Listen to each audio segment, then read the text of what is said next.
Seperti yang kita tahu, keadaan Indonesia saat ini dalam siaga zona merah. Coronavirus disease 19 atau COVID-19 ialah penyebabnya.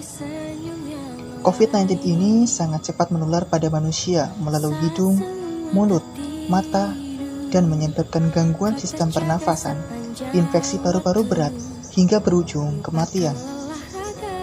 Sejak Maret 2020, kita mendapatkan peraturan dari kebijakan yang dibuat oleh pemerintah Indonesia, Presiden Joko Widodo, untuk memutuskan rantai penyebaran virus corona.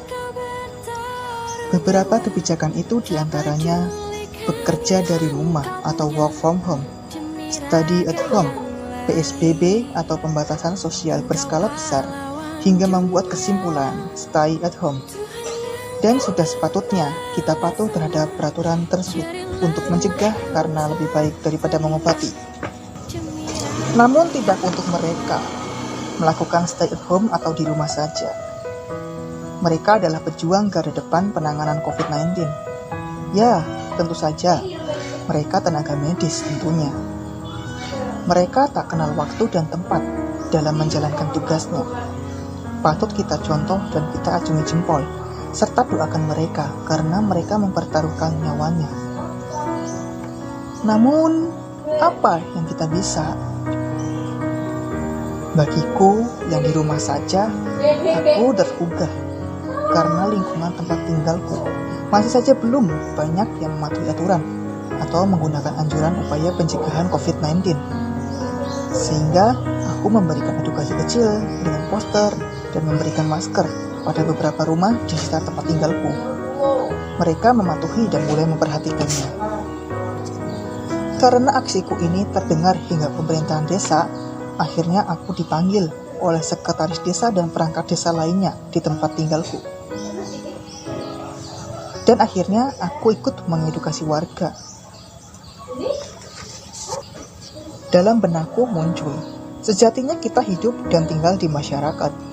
Maka semestinya kita juga harus mengabdi untuk masyarakat menurut ilmu sosiologi. Dan setelah berkoordinasi beberapa hari ke depan, akhirnya aku terjun ke masyarakat, menyemprotkan disinfektan sekaligus untuk menggugah warga bahwa status kita ini dalam zona merah.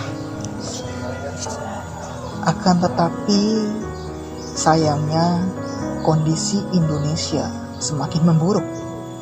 Upaya ini berhenti karena pembatasan sosial berskala besar. Aku mulai mengedukasi warga melalui smartphone, dengan WhatsApp, Instagram, dan grup RT, keluarga, remaja, pramuka, dan lain-lainnya, hingga grup yang sengaja dibuat. Dengan selalu memantau jumlah pendatang di desa, aku perlahan membantu tim medis puskesmas 1 dan 2 Tambak melalui online. Kenapa? Ya, aku adalah anggota Satuan Karya Bakti Husada, unit Puskesmas Tambak per tahun 2018. Tak heran orang di sini pun banyak yang sudah tahu. Aku kini lebih aktif menghubungi atau berinteraksi dengan HP-ku. Tak cukup sampai di sini, berlanjut ke surat pramuka peduli. Aku diminta andil dalam posko karya bakti lebaran dan penanganan COVID-19 tingkat kabupaten. Di sini dengan standar yang tepat dan lengkap, aku beranikan diri untuk menangani langsung pengendara yang sedang melintas dengan mengecek suhu dan keadaan penumpang. Ini sangat melelahkan. Bagaimana ya tim medis yang bertugas dan berkorban lebih? Pasti lebih letih dan capek. Kasihan bukan? Ayo bantu mereka dan bantu kami yang bertugas dengan di rumah saja atau stay at home. Terapkan perilaku hidup bersih dan sehat. 1. Sering mencuci tangan.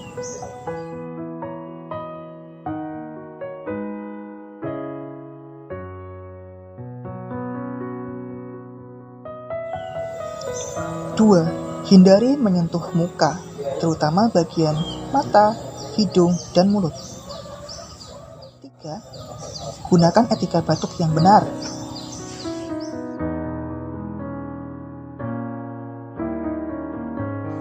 4. Makan makanan yang bergizi dan matang. 5. Olahraga dan berjemur 6. Gunakan masker ketika keluar rumah dan bepergian.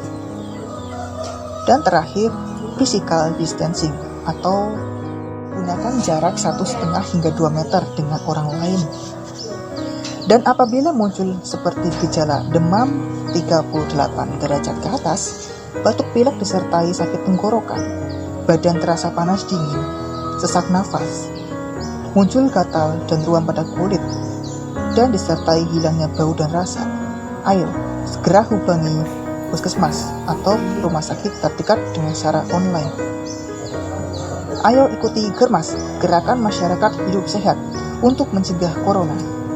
Saya, Oki Nuralis Irfani, mengucapkan terima kasih. Sekian dan semoga bermanfaat.